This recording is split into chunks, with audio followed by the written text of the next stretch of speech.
right. Good morning, everybody. Welcome to the second webinar of our Voyage Charterparties series on choice of ports, berths, and destinations.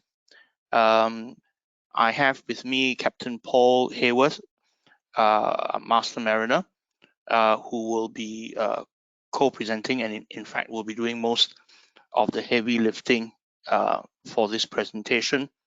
So without much further ado, I will start off with the presentation and hand over to Paul after I finish. So my bits to do mainly with nominations of ports and places. And the first question is who makes the nomination for a port or place in the voyage charter? I mean, the obvious question is the charterer, of course, but as some of you more in the commercial side will know, that is not necessarily the case that only the charterer makes the nomination. Sometimes the charterer's shipper or an agent may also make that nomination. Nevertheless, it is very important to remember that the charterer has the primary responsibility, so that the person to whom authority has been given to make the nomination, be it the charterer or another agent, that is done on behalf of the charterer. So the charterer cannot say, oh, well, it's not my fault. If there's any problems, the person making the nomination will usually have the express or implied authority to do so on the charterer's behalf. Clearly, it is up to the charterer to then make sure that whoever makes that nomination does so in accordance with the terms of the charter party. Otherwise, the nomination could be invalid, and the owner may not comply with it. Conversely, of course, if the nomination is made with the express implied authority of the charterer, it doesn't conflict with the charter party, then the nomination is valid and the ship owner must comply. So the question, the next question then is, when must the nomination take place? Now, clearly, again, this is usually found in the charter party. Please note that it does not have to be in writing. So in other words, the charterer or the agent could call and make the nomination over the telephone, unless, of course, the charter party specifically says that the nomination has to be in writing. Also note that the nomination could be made through other mechanisms. So in the Costas K, it was held that a nomination was made when the discharge port was entered in the bill of lading. So as far as the load port is concerned, most standard charter parties do not state exactly when the nomination is made, but in practice, you will find it in the recap. That's, again, very common. And indeed, it is very common for the parties to state when the nomination is to be made. Otherwise, commercially speaking, it's just not practical. Now, as far as discharging ports are concerned, GenCon Clause 1 specifically says the vessel will proceed to the discharging place as ordered on signing bills of lading. So note the Costas K. Nevertheless, again, it is common for the parties to agree on when the discharge port is nominated. Sometimes the charter party will give a range of discharge ports, and then there is a provision, usually in the riders, that the nomination is made on passing a particular point in the voyage. So before Suez or after Suez, for example. Now, this is quite an important point. When a nomination has been made, it is as if that nomination is then written into the charter party. So in other words, so where you have discharge port range and a charterer then at the time or before the time required in the riders makes a valid nomination of the discharge port and circumstances change. So for example, the shipper says, oh, the buyer has reneged on the sale contract and therefore I'm selling to somebody else at some other place. The charterer does not have the power to say to the ship owner, sorry, can you please proceed to another port? The only exception to this is if there are provisions in the charter party that give the charterer the right to change the nomination. Now, as with every charter party clause, it is very important that the provisions that give the charterer the right to change the nomination after a valid one has originally been made is written as clearly and as simply as possible. This is the Jasmine B. Now, I won't actually go into the details of the Jasmine B because we don't have the time, but the Jasmine B is a classic example of making sure that, well, sorry, to rephrase. The Jasmine B is an example where the charterer obviously anticipated that there might be problems with the nomination of the discharge or loading ports, obviously for the commercial reasons behind the sale and purchase of the cargo behind it. But the Jasmine B's wording of the rights to change of nomination was not as clear as it could have been, and which resulted then in this hearing where the court had to decide. And so it is vital where you want to include a clause to allow the change of nomination that the wordings be as clear as possible. And my advice always to clients is simplicity is clarity. Though don't be too clever to try and put in too many words. Keep it as simple as possible. And of course, an invalid nomination will have no contractual effect. Right, now this brings an end to my part of the presentation. I will now hand over to Paul, who will talk to you about safe ports and berths, which is a much more interesting subject. Over to you, Paul. Thanks, Nick. So as Nick said, I have the more fun aspect of talking about safe ports, berths, and the elements that go into that. And so if we look at the actual elements of safety, and we have the classic case, which is probably well known to most of the people, which is the Eastern City. And the Eastern City sets out the case there, the test, in which the port will not be safe unless in the relevant period of time, the particular ship can reach it, use it and return from it without, in the absence of some abnormal occurrence, being exposed to a danger which cannot be avoided by good navigation and seamanship. Now, this test is, this case sets out the test. It's a relatively straightforward test, certainly in the first part.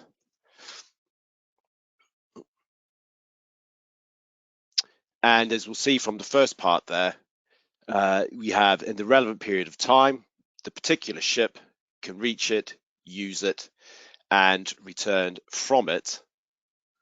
And then the more sort of fun part starts out with abnormal occurrence and which cannot be avoided by good navigation and seamanship. And we'll just take a quick look at abnormal occurrence, because this is probably one of the more points that charterers certainly rely on when a damage has occurred to a ship, and they will say that the damage arose to an abnormal occurrence. So what is an abnormal occurrence?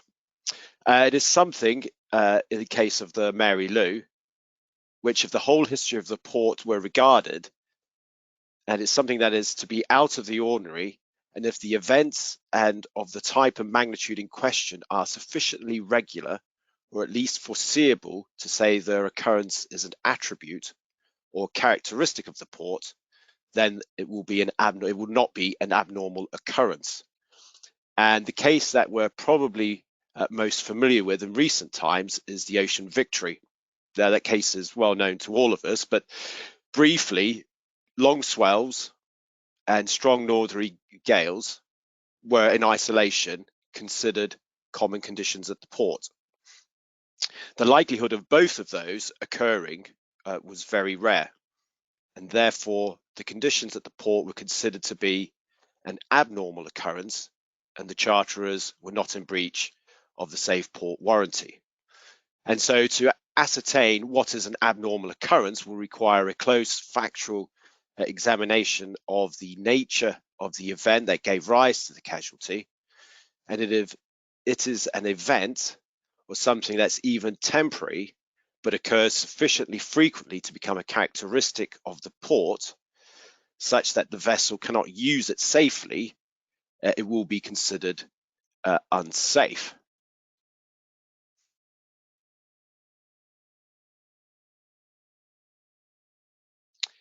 And so looking at the various charters, now a lot of the ones that we probably come across have a safe port warranty, some of the charters.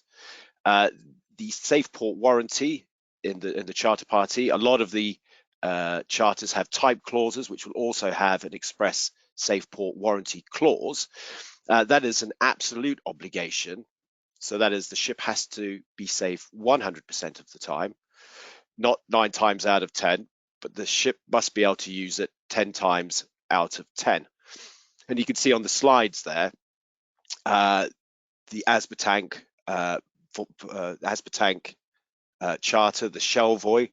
That one is a charterer's charter party, in which case they only have to exercise due diligence, and the GenCon form does not contain an express promise of safety.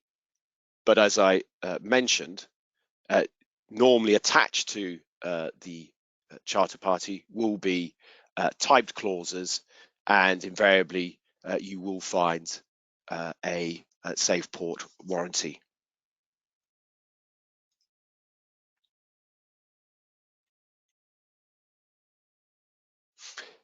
And so if we look at the the charters, if there is an express or implied term, if there's no express promise of safety in the charter, then you have to look at the charter party as a whole. Now, the courts will not imply a safe port warranty in certain situations, and some of those will be if the charter party is named, in which case it is held that the owner has assessed the risks of the port himself, and therefore the charterer is not giving an undertaking about the safety of that particular port.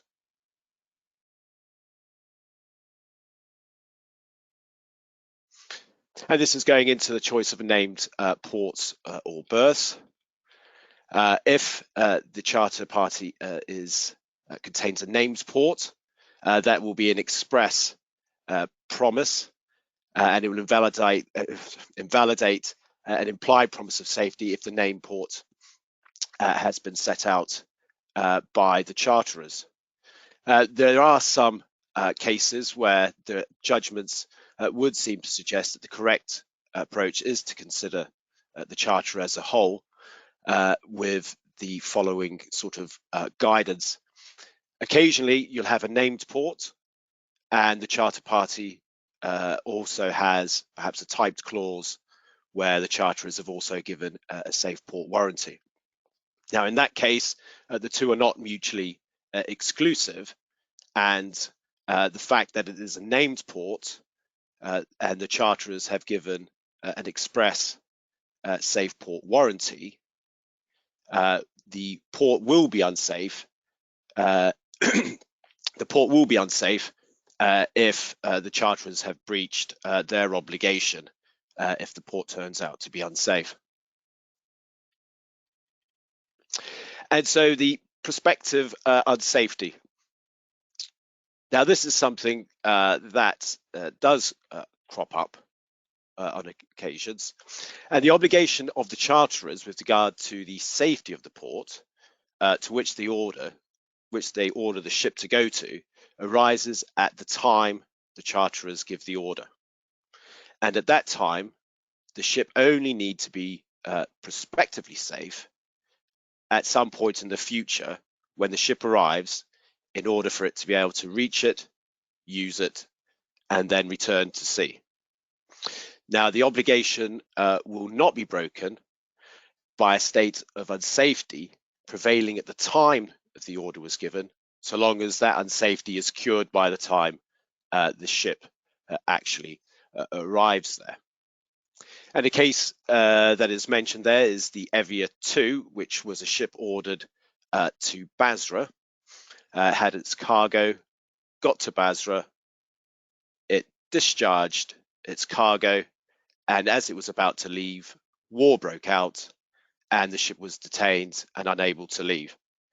And it was held in that case that there was no breach in the safe port warranty given by the charterers, because by the time, at the time the order was given, the port of Basra was prospectively safe.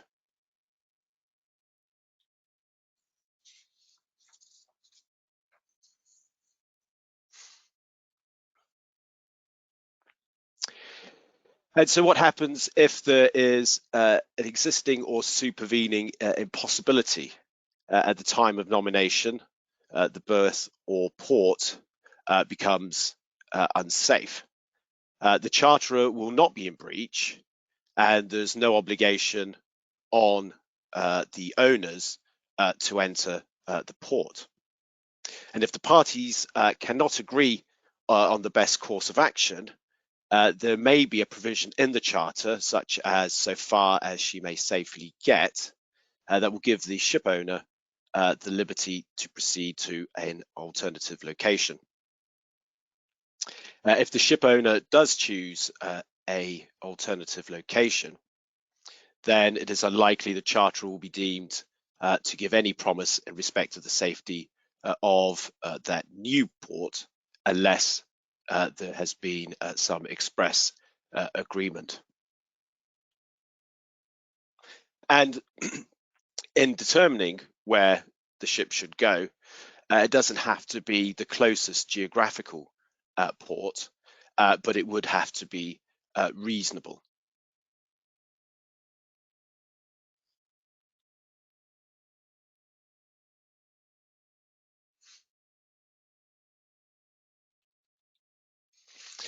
And if the berth, sorry, excuse me, if the port or berth does become unsafe before the vessel's arrival, as we said, it doesn't need to enter, the ship doesn't need to enter the port. And some charter parties, we said, does give the right to renominate. If the charter party doesn't contain the so near as she may get, safely get provision, then as Nick has said earlier, it is unclear whether a voyage charterer has any right or obligation to nominate an alternative destination. And in those circumstances, it might well be that the charter becomes frustrated.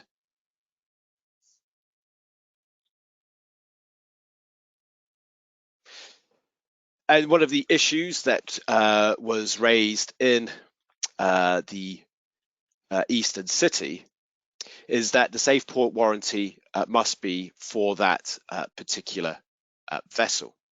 And one of the most common instructions that I receive is that when a client will send some instructions, there's a claim for unsafe port, the ship has been damaged, and they will turn around and say, well, I've sent this ship there on a number of occasions, it's never had any problems, or they will send an arrivals departure sheet from similar sized vessels, and they will say, look, there's no problem with this vessel actually getting into this port.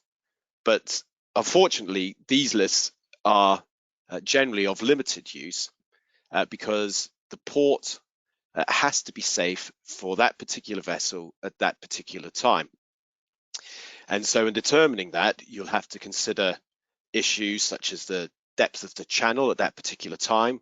Perhaps when it went there before, there was spring tides, now it's neap tides, the weather, perhaps the draft was slightly different, the trim was slightly different. And so all of these factors have to be taken into account when considering, was that port safe for that particular vessel at that particular time.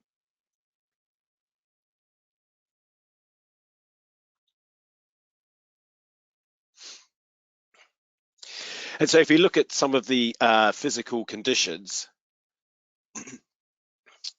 and these are probably the most commonly raised issues, certainly by owners, that there is some physical feature in the port that has caused damage to the ship.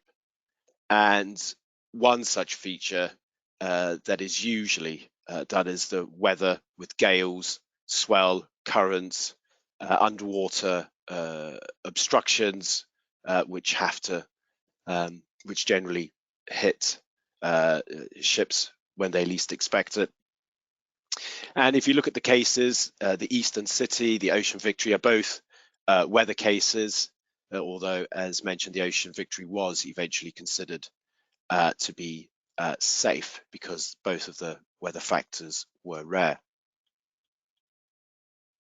And we've listed some other cases there, which we don't have time to go through them all, but they are all related to the physical conditions at the port.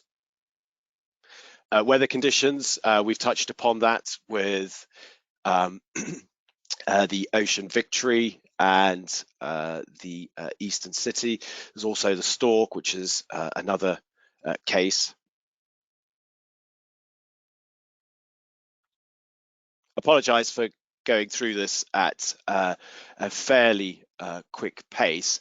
We do have a lot to get through on this. Political risks. A port can be unsafe if there is political unsafety, and in such cases, that is usually where there is a risk of unjustified confiscation of a ship by the local authorities, the coast guards, and the political and legal system provides for no effective remedy in respect of such unlawful seizure.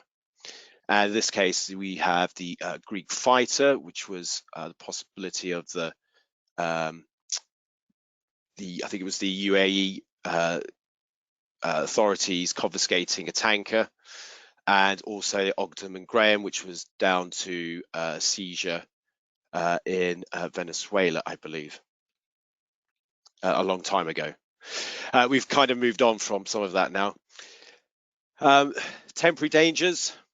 The port might be unsafe if these are not known. And there's also an issue with regards to the time. So in the Hermione, which was in the Mississippi, there was a delay of 36 days. That was held to be not an unreasonable delay. But in the case of Ogden and Graham, there was a delay of 38 days, and that was considered to be unsafe.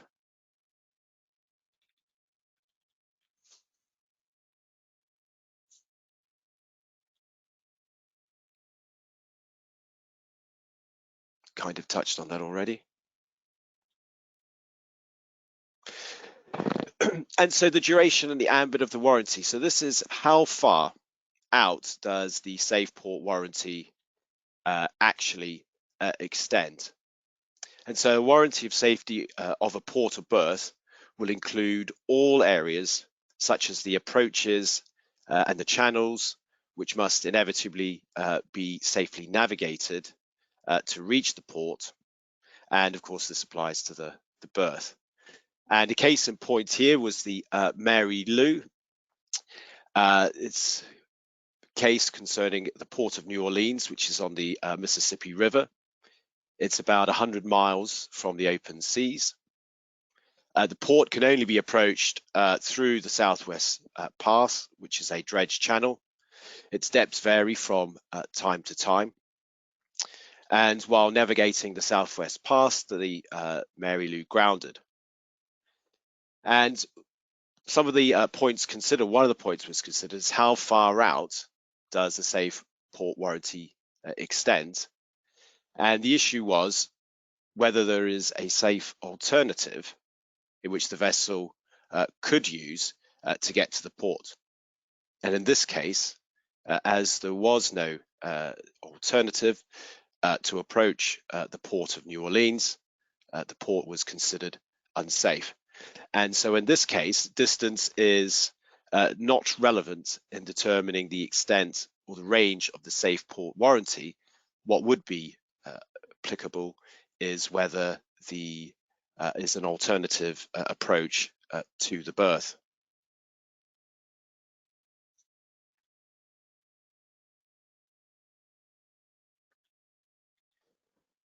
And so now we move on to the master's negligence. And this is probably one of the most common defenses by charterers when they say that it wasn't the port that was unsafe, but it was the master that caused the damage. Now, unfortunately, that is not how the courts or arbitrators approach the matter. The starting analysis is to look at whether the port is safe or unsafe. And we've gone through the elements of unsafety, and they will then consider, taking all those factors into account, whether the port is safe or unsafe. And if the port is safe, then charterers have no case to answer. However, if the port is unsafe, charterers then are in breach of charter, and you should probably realize now that charterers are in a difficult position.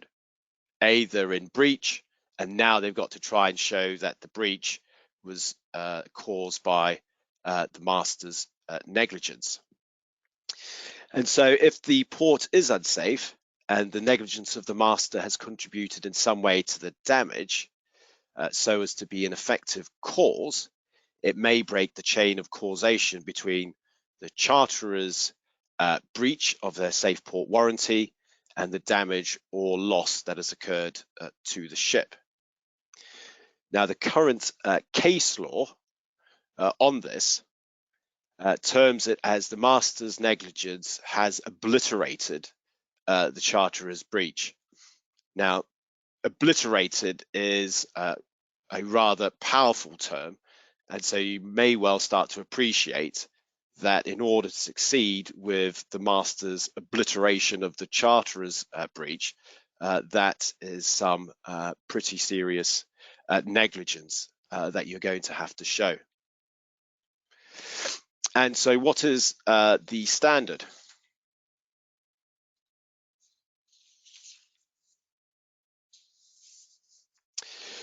Well, the standard that a master is expected to have is not any extraordinary skills. It is the ordinary standard that is expected of a competent master. And so if there's a high standard of seamanship and skills are needed to avoid a danger that may be present in the port is likely to be considered unsafe, unless the danger, of course, relates to an abnormal occurrence. And so to use this as an example, if there is a dangerous obstruction in the port, but with ordinary care and skill, the vessel will never be at risk of a collision with it, the port will be safe. Now, on the other hand, if the same situation at the port is such that even with ordinary care and skill, there will still be a risk of collision, the port will be unsafe. And a collision case called the Velux, there was hurricane weather force conditions, and whilst ordinary care needed to be demonstrated, exceptional precautions may have to be taken. And this relates to being extra vigilant in monitoring the position and taking earlier action due to exceptional weather.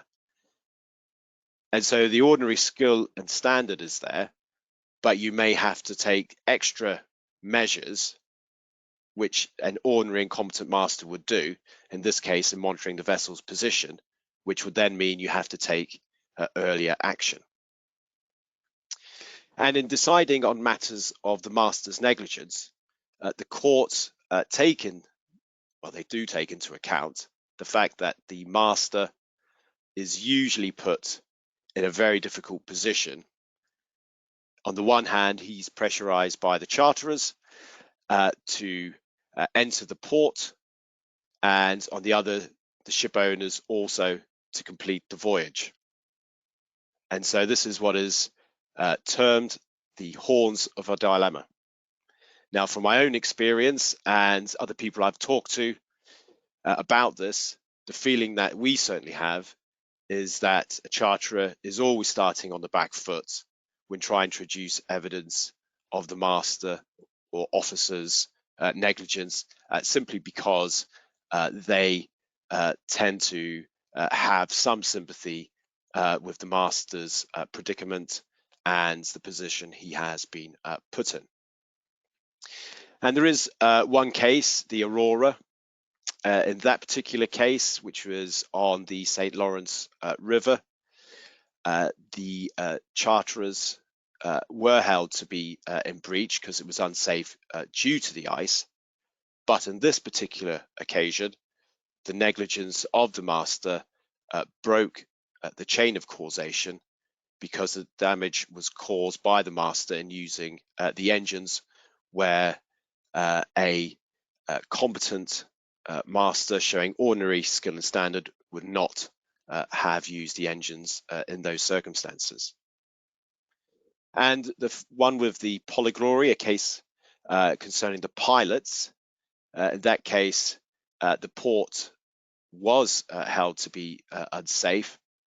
The pilot had negligently the master had dragged at the master had allowed the ship's anchors to be dragged, which damaged the pipeline. But in that case, the negligence of the pilot did not break the chain of causation.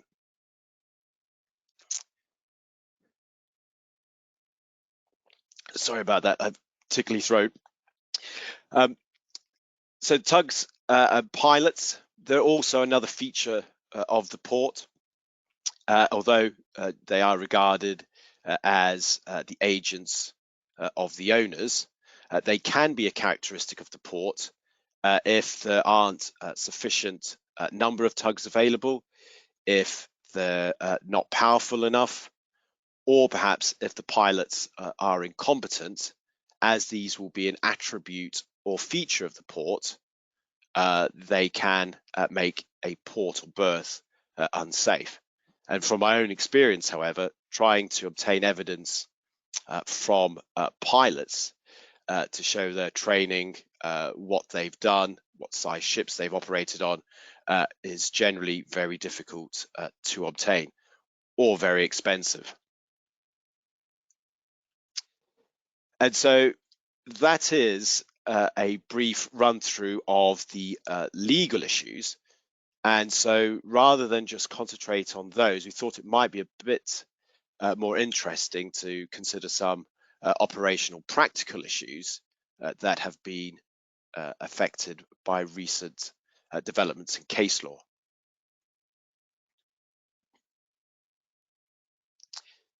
And so we turn to our favorite case, the CMM CGM Libra, which is essentially a case about seaworthiness, due diligence, and the Hague-Visby rules. Passage planning is starting to become a defense for charterers, more prevalent thanks to this case, because to show that good navigation and seamanship would have avoided the danger if they had prepared a proper passage plan. Now, the Supreme Court hearing took place on the 7th and 8th of July this year, and we are now waiting for the judgment, which is likely to be towards the end of this year or early next year. I did check before I came on, well, yesterday, and it hadn't been published, so we're still waiting for that.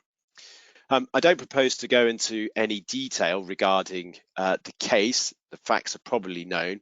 I'll just set out a few of the points to set out the background for this part. And so the owners, on their side, they say that they supplied the necessary equipment to the Libra. And in that case, that was the charts for the vessel to complete the passage plan. The charts were supplied by the UK Hydrographic Office. They were not defective, and therefore the owners had exercised due diligence. A defective chart or passage plan, they said, was not an attribute of the ship.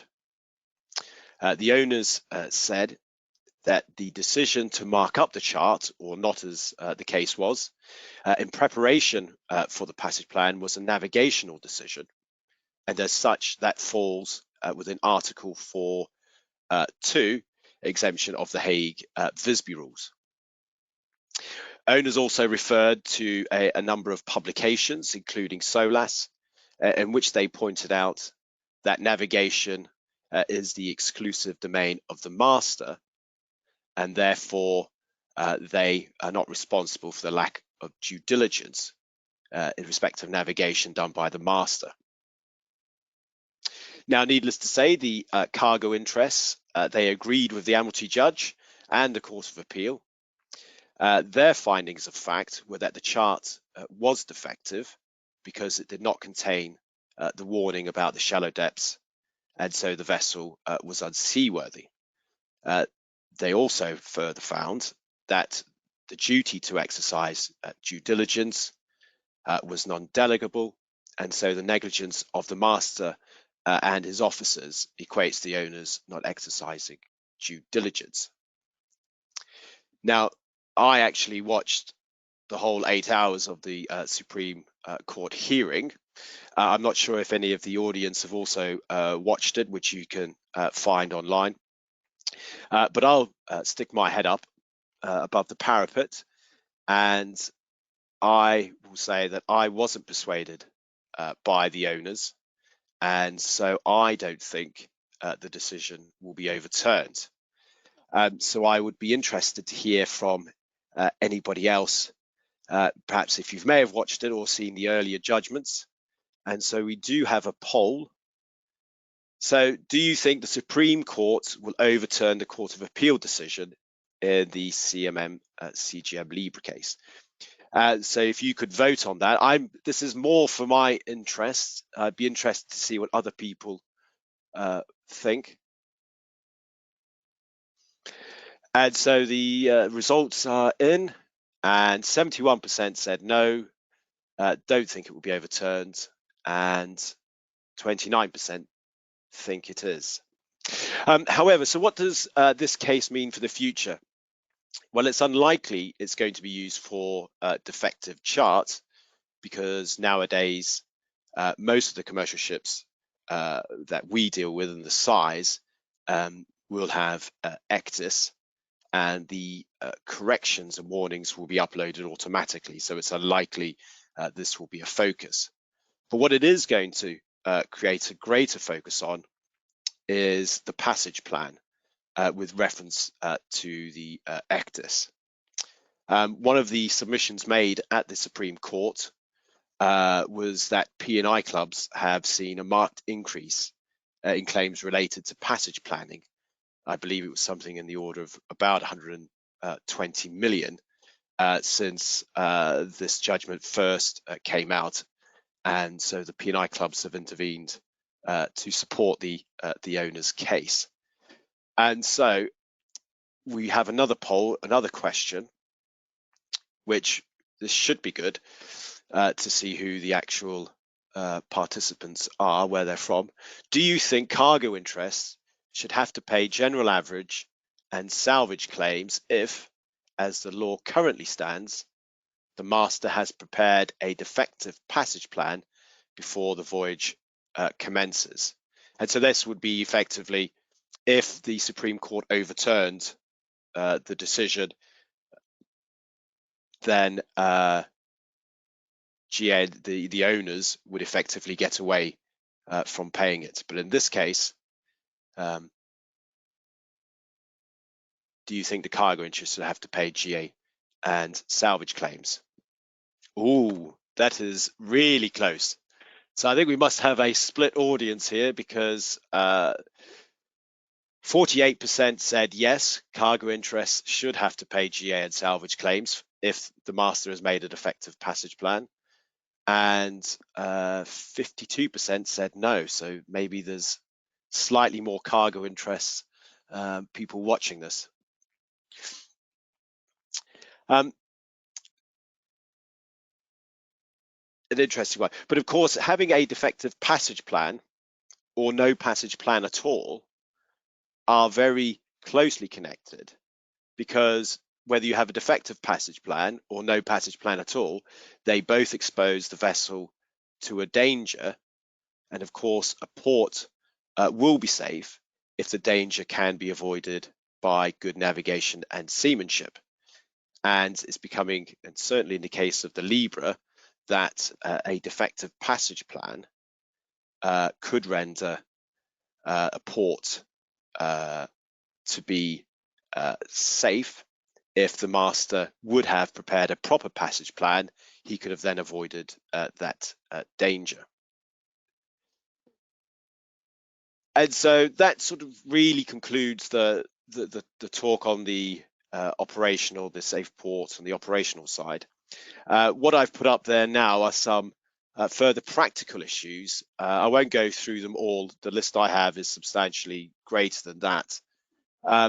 But when a vessel has, whether you're a charterer or an owner, and there is an incident regarding the safety of the port,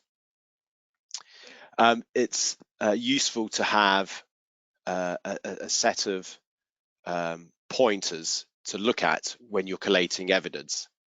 And one of the things that sometimes gets forgotten is the safety management system. Now, this is a live document, and so it should be monitored and updated as and when required if deficiencies are identified. And one case I heard of recently was where a safety management system, the vessel had gone to ECDIS some years ago, but still referred to paper charts. Now, clearly, the safety management system hadn't been audited, hadn't been updated. Now, whilst that itself may not be an issue, if it is requested through disclosure, it can then lead on to other systems where the owners have not set up a proper system in place, which then leads on to other avenues of investigation. And it all comes back to, does the owner have a proper system in place for passage planning and monitoring what the crew are doing? Well-trained crews, this is not just before the grounding, but also afterwards, mitigation. Do the crew actually know what they're doing? There are cases on crew competence, such as the Eurasian Dream, where the crew were found to be ill-trained and ill-prepared. And of course, evidence gathering You'll see there the list ensuring the voyage planning is properly done. The master pilot exchange. Certainly when I was at sea with VDR, the pilot master exchange was always done under the VDR microphone, so it could be captured. So there was no doubt of what was said at that particular time. Damage survey reports, photographs, ECDIS data, VDR data, make sure it's all captured and stored. Radar settings, the amount of times I've looked at VDR displays and the vessel's in port, and one of the radars has been set to 6 miles, which is useless. You can't see anything. It's interesting.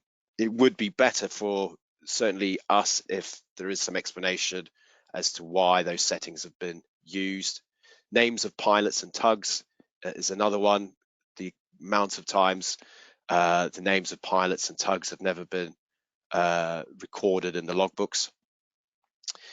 And as I said, photographs of the damage, anomalies at the port, if buoys are out, if there's the jetty and wharf, if it's been damaged, if there's no fenders, if it's the wrong type of fenders, maybe a tire with some chains, which actually can cause a lot of scraping damage.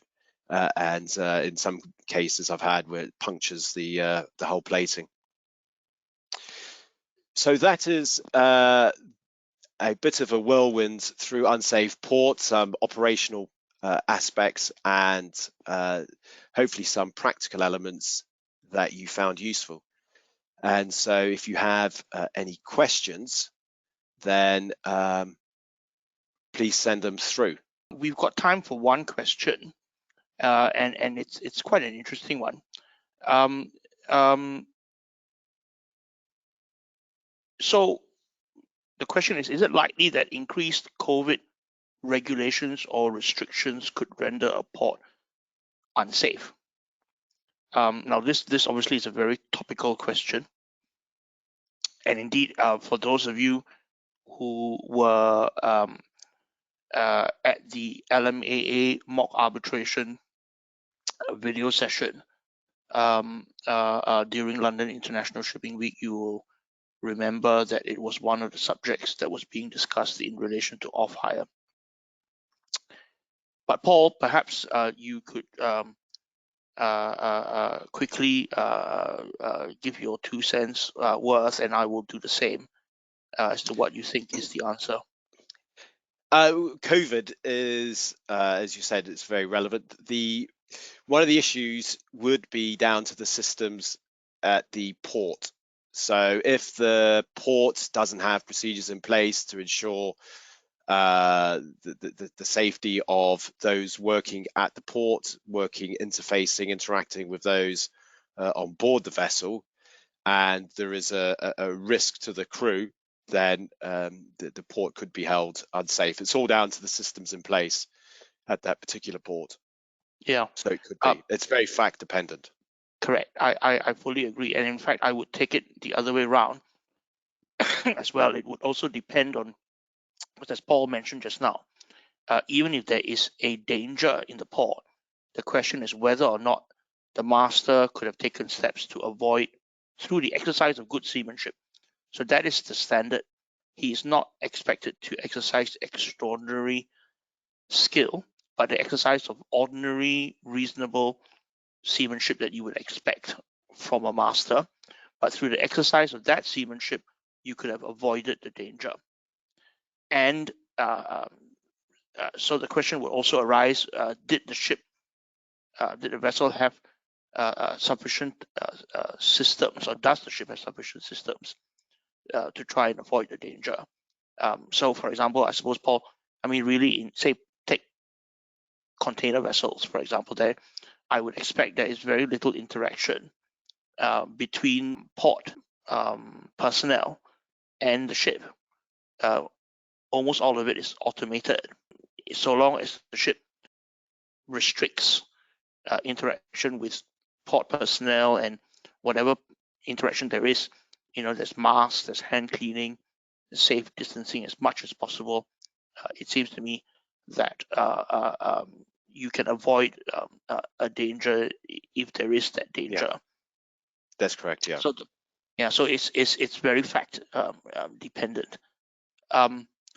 Unfortunately, that we only have time for one question. Leaves me with the pleasure of thanking Paul for his very interesting session on safe and unsafe ports, and my rather more boring bit on nominations.